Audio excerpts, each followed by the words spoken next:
पिताजी जल्दी चलिए, वरना मैं आज स्कूल में देरी से पहुंचूंगा। मेरी टीचर बहुत गुस्सा करती है। हाँ हाँ बेटा, अभी चलते हैं, बस 2 मिनट रुको। तभी रमेश की पत्नी कमरे से बाहर आती है और रमेश से कहती है, सुनिए जी, आज शाम को आप ऑफिस से जरा जल्दी घर आ जाइएगा। याद है ना, आज आपको मुझे शॉपिंग कराने के लिए लेकर जाना है। अरे भाग्यवान, इस महीने हाथ जरा तंग है। मेरी मानो तो शॉपिंग का विचार कुछ दिनों के लिए अपने दिमाग से निकाल ही दो। मैं तुम्हें अगले महीने पक्का शॉपिंग कराने ले जाऊंगा। अभी मुझे चलना चाहिए, वरना राजू को स्कूल पहुंचने में देर हो जाएगी। देखिए जी, अब आपके ये बहाने पुराने हो चुके हैं। मैं कुछ नहीं जानती। आज शाम को मुझे शॉपिंग करने जाना है, मतलब जाना है। आगे आपकी मर्जी। अच्छा ठीक है भाग्यवान, अब तुम पूरा घर सर पर मत उठाओ, मैं कुछ करता हूँ। इतना कहकर रमेश अपने बेटे राजू को लेकर वहाँ से चला जाता है।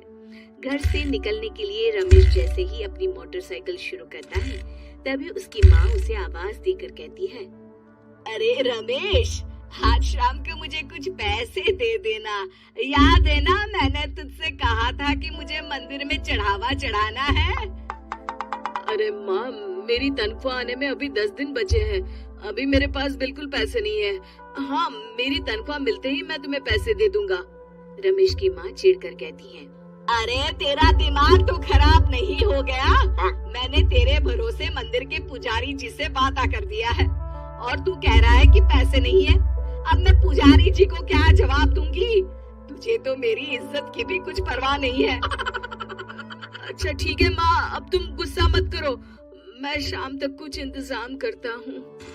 इतना कहकर रमेश वहाँ से चला जाता है। फिर दोपहर को जब रमेश अपने दफ्तर में बैठा होता है, तब उसे अपनी पत्नी और माँ की बातें याद आती हैं। रमेश अपने दफ्तर के एक साथी मोहन से कुछ रुपए उधार मांगता है। अरे भाई मोहन, मेरा एक छोटा सा काम कर दो, मुझे कुछ रुपयों की सख्त जरूरत है। मुझे कुछ दिनों के लिए क्या तुम रुपए उधार दे सकते हो? अरे रमेश भाई, मैं तुम्हें पैसे उधार तो दे सकता हूँ, लेकिन मुझे वक्त पर पैसे लौटा देना।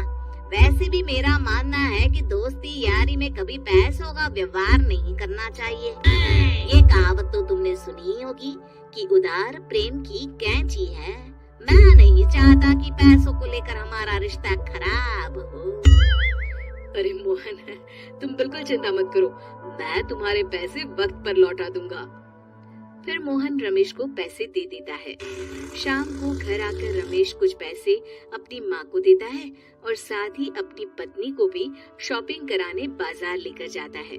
रमेश की पत्नी और उसकी माँ का स्वभाव जरूरत से ज्यादा खर्चीला होने के कारण दोनों हमेशा बेवजह पैसे खर्च करती हैं।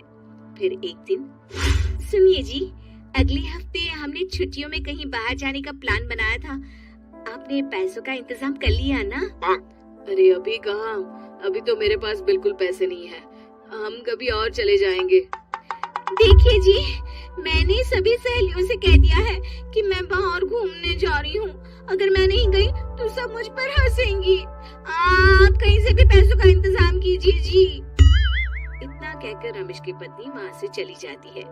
वहीं दूसरी तरफ रमेश की माँ भी तीर्थ यात्रा जाने की जिद करती है और रमेश से पैसे मांगती है। फिर अगले दिन रमेश एक सेठ से पैसे उधार लेकर अपनी पत्नी और बेटे को घुमाने ले जाता है और अपनी माँ को भी तीर्थ यात्रा पर भेज देता है। लेकिन जैसे ही रमेश अपनी छुट्टियाँ बिताकर वापस आता है, कर्जदार उसका जीना मुश्किल कर देते हैं।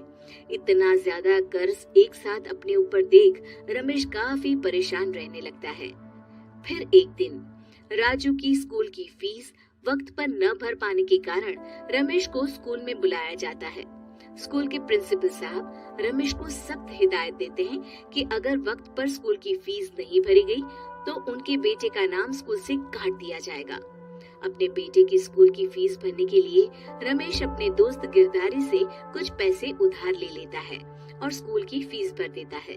रमेश की माँ और उसकी पत्नी खर्चे और घर की जिम्मेदारी संभालते संभालते धीरे धीरे रमेश पूरी तरह कर्ज में डूब जाता है और तभी एक दिन दफ्तर में काम करते समय रमेश की तबीयत अचानक बिगड़ जाती है और वो बेहोश होकर गिर पड़ता है।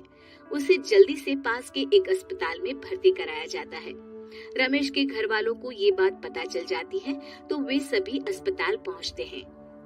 अस्पताल के डॉक्टर साहब उन्हें बताते हैं, देखिए, देर रात तक जागने और जरूरत से ज्यादा काम करने की वजह से इन्हें चक्कर आ गया था।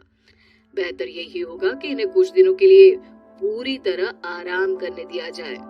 रमेश की हालत देखकर उसके बेटे राजू को बहुत गुस्सा आता है और वो अपनी दादी और माँ से कहता है, माँ, दादी, मैं इतना छोटा हूँ, फिर भी मैं इतना समझता हूँ कि पिताजी दिन रात दफ्तर में काम करके पैसे कमाते हैं। पिताजी अकेला पूरा घर संभालते हैं और आप दोनों अपने फिजूल के खर्चों के लिए उन पर दबाव डालते रहते हैं। आज पिताजी की हालत के जिम्मेदार तो आप दोनों हैं। राजू की समझदारी भरी बातें सुनकर रमेश की माँ और पत्नी को अपनी गलती का एहसास होता है और दोनों की आंखों में आंसू आ जाते हैं। फिर कुछ दिनों के बाद रमेश की तबीयत एकदम अच्छी हो जाती है और वो पहले की तरह अपने काम पर जाने लगता है।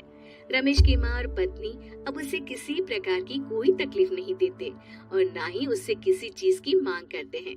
फिर देखते ही देखते रमेश अपने कर्ज के सारे पैसे चुका देता है। उसकी जिंदगी पहले की तरह अच्छी हो जाती है और वो अपने परिवार के साथ खुशी खुशी रहने लगता है। शिक्षा, हमारे रिश्ते एक तराजू की तरह होते हैं जिसकी दोनों ओर जिम्मेदारी और समझदारी का वजन बराबर होना चाहिए।